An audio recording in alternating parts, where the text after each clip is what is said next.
All right, we're live.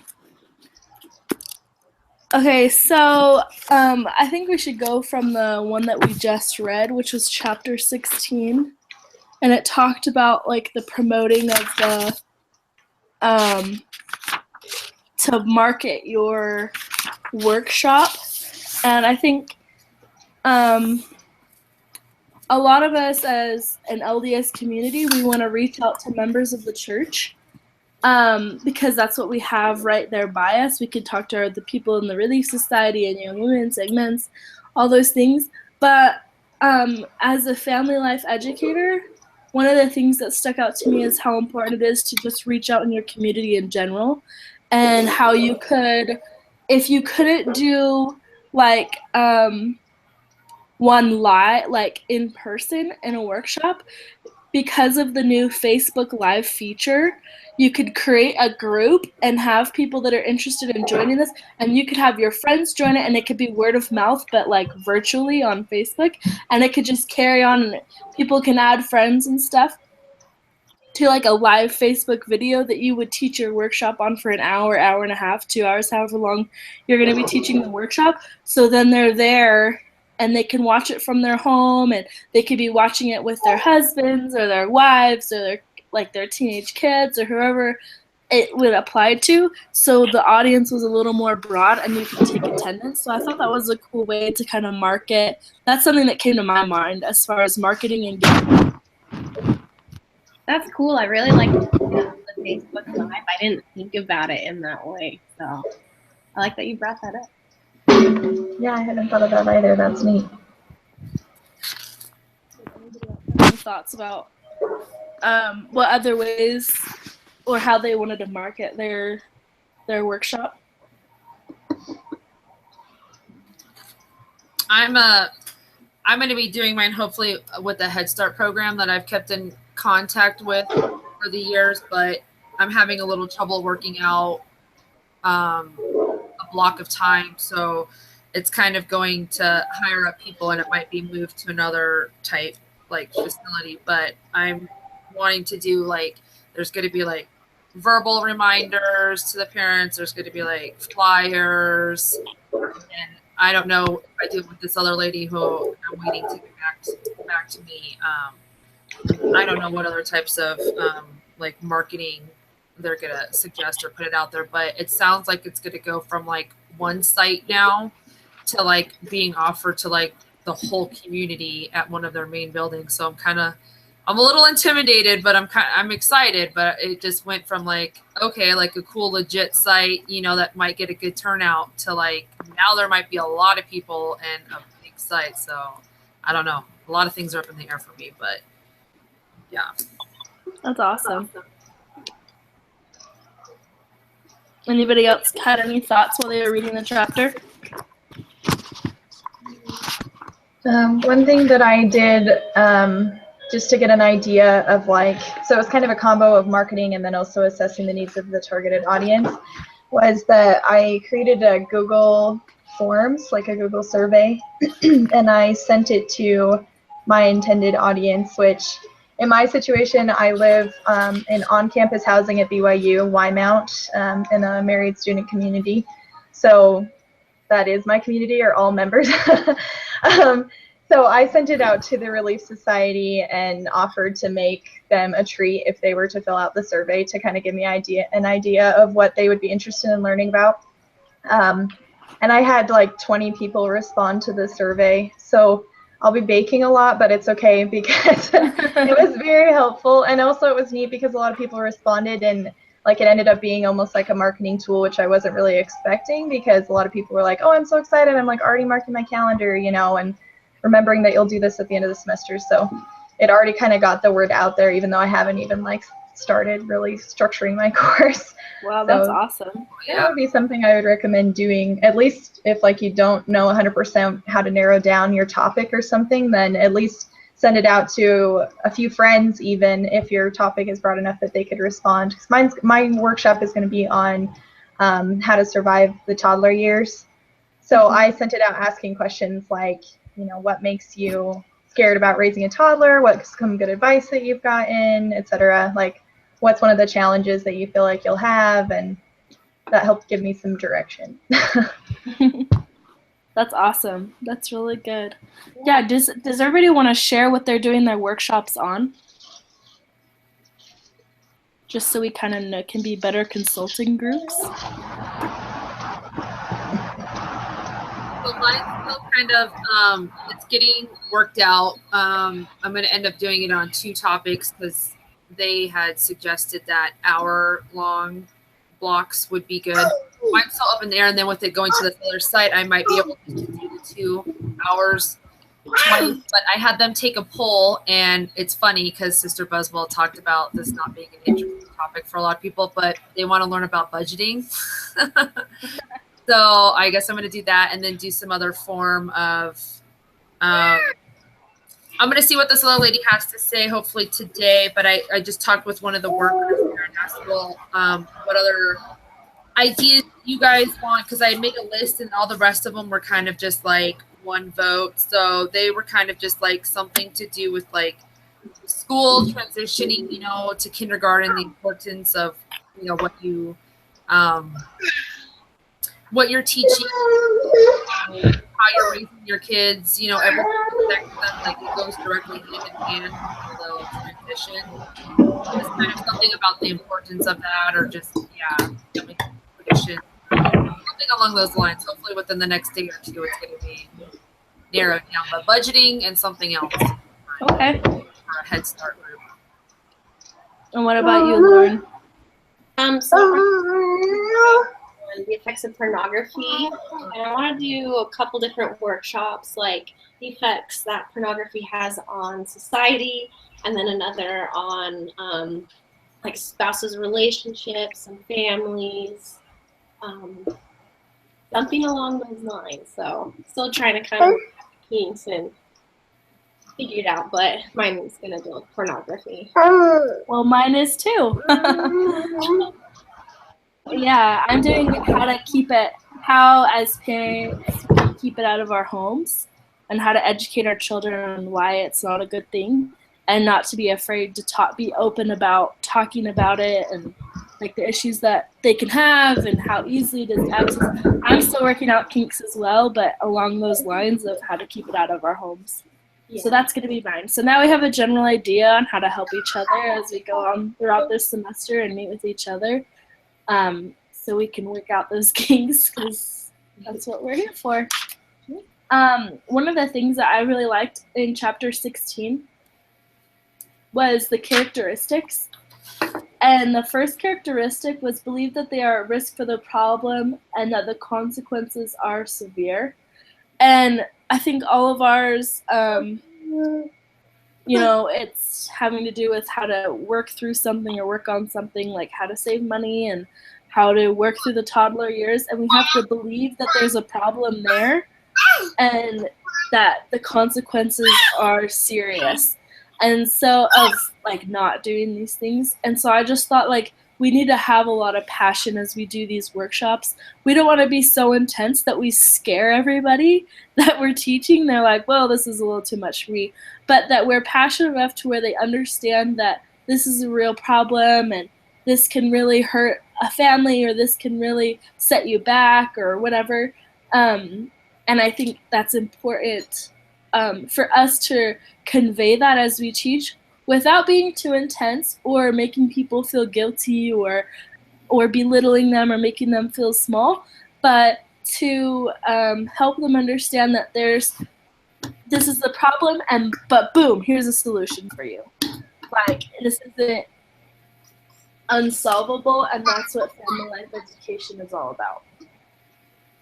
I also made a little note about that because I found something like that in Appendix A. And I just made a little note that said, remind participants that no one does the new skills being taught perfectly, especially the first time around, and to reassure them that they can be successful. So it's kind of along your lines that a lot of them might come to this workshop and might feel overwhelmed by what they're learning, or feel like they're not going to be able to do this or apply this in their lives, and to kind of just tell them that, like, here's the tools and it's going to take practice. Like, you're not just going to be a pro at this when you leave tonight after me talking to you. really kind of build their confidence. Yeah, I think that's key. I think that the one thing is like in each of our workshops, there's going to be a problem that we're presenting. And I think that that's good, that we should present that problem, but instead of focusing on the problem so much, that solution or the help that we're teaching needs to be the biggest part that they come away with, because they don't want to just be sitting there like, oh my gosh, like, how am I going to budget this well, or how am I going to get through these toddler years, this 2-year-old is killing me right now, or, you know, whatever. Like, you want to be able to show the problem, but without like honing in on it too much, because you want to focus on the solution. One of my biggest pet peeves when I watch documentaries, some documentaries, is that they show this problem and you keep watching it and you're like, but where's the solution? Like, why are you showing me this if there's no solution? And so I think that's, as a family life educator, that's the part we need to focus on the most, is like, okay, you're at this point, and here's how you get to this point, and rise above, you know, whatever issue that you're facing.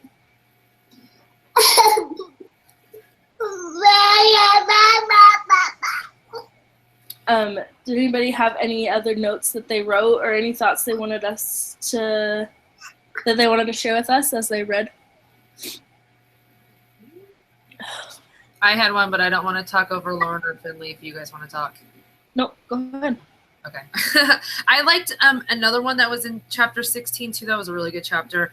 When it was talking about like in regards to the price, you know, and it posed really good questions, because you're like thinking of incentives or like what it's going to cost you to do a workshop. It kind of got on a deeper level when it was like, what price is it going to cost me to do the workshop? Not only like just like financial wise, you know, by hosting it, but like, what is it going to cost me as like an individual, like, you know, time away from my family, or, you know, like certain things. But then it also posed like, what's it going to cost my participants to do this workshop? Like, what are they going to give up? And then it really kind of just spun it on a deeper level for me. Like, wow, these people really are going to give up like time with their families, or maybe another event that they wanted to do to come to this workshop. So like, I really want to make it worth their while. Yeah, definitely. Sorry. Yeah, I totally agree. I think that that's really important. And I think that it's nice that we have this whole semester to prepare, because when we get to the workshop, we don't want to be standing there. Like, and I'm sure we're going to be nervous, but when we get to the day or days of our workshop, we don't want to be standing there and we're like reading off a piece of paper and we're like, and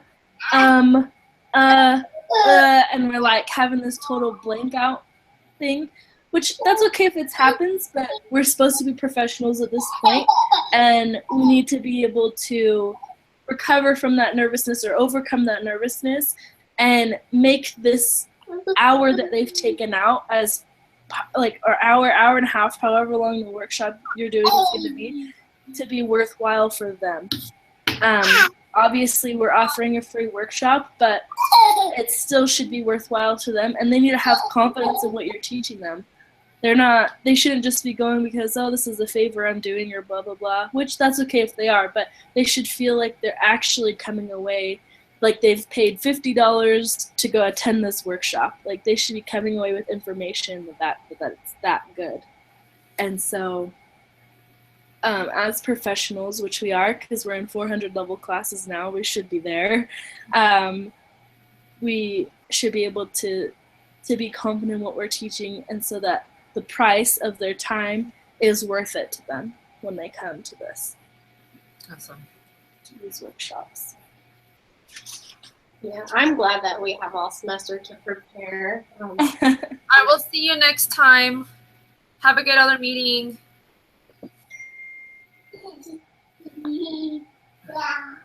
Sorry, Lauren, what was that?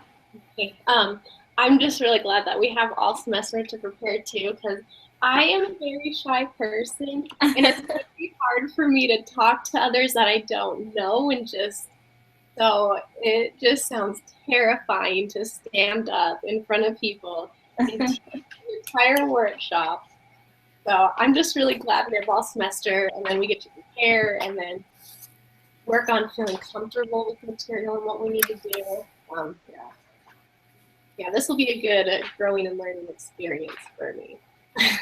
Yeah. And these broadcasts will be good too, because they can help you kind of get past some of that nervousness, and we can say, oh, this is good, maybe leave that out, or here's this, Yeah. blah, blah, blah. And so that can help too, because I'm nervous too. Like, I'm a talkative person. I lost my shame a long time ago. And so it doesn't bother me, but I still am nervous about coming off professional. I'm still nervous about showing that I know what I'm talking about. Like, I have I almost have a bachelor's degree in this topic. I should be able to spout off and defend everything that comes out of my mouth. And so I think that part I'm really nervous about, which I guess it's hard to fight with my topic. Like, it's been proven that pornography is a bad thing. So it's going to be hard for people to fight me on that. But I mean, if any other topic, we should be able to defend that topic and what we believe and what we've learned. And that part I do get nervous about. But we should be, and if not now at the end of a semester, we should be able to say, okay, no, this is what I know and this is what I am teaching. And so it shouldn't be something that we're like, oh, tra-la-la, I just picked this topic. It should be, no, this is actually what I believe, and these are the things, and here's why. Let me prove it to you. And I think that's key as family life educators, that we do that. So, sorry, my voice is going. That's okay. I like what Sister Reswell had said too at the beginning. She's like, you're going to be an educator. So your job there is just to educate. It's not to solve their personal problems, So, I mean, I don't think anybody's going to be in there demanding, like, I have this problem, solve it for me, like right. For everybody. But I mean, it's just it's like a comfort to fall back on, like, that's kind of out of my, realm, like I'm strictly here to kind of just give you this information and teach you on this topic and try to educate you. But there are other ways that this can be done. And there are other people that can specifically talk to you on a, higher or more professional or more confidential level that could work specifically with you. So it's kind of good that you can just you can say those things and you're totally, right for saying that. So that kind of eases, any potential you might find yourself in during the job. Yeah, when she did her first broadcast, like the first week we had to attend that mandatory Adobe Connect meeting. Yeah, I had asked her a question about, do we define family life education? And I think that's such a and she said yes, and that's such a crucial part to the beginning of our workshop. And I think that especially with topics of money and topics of pornography, it's easy for people to kind of overshare in a public setting.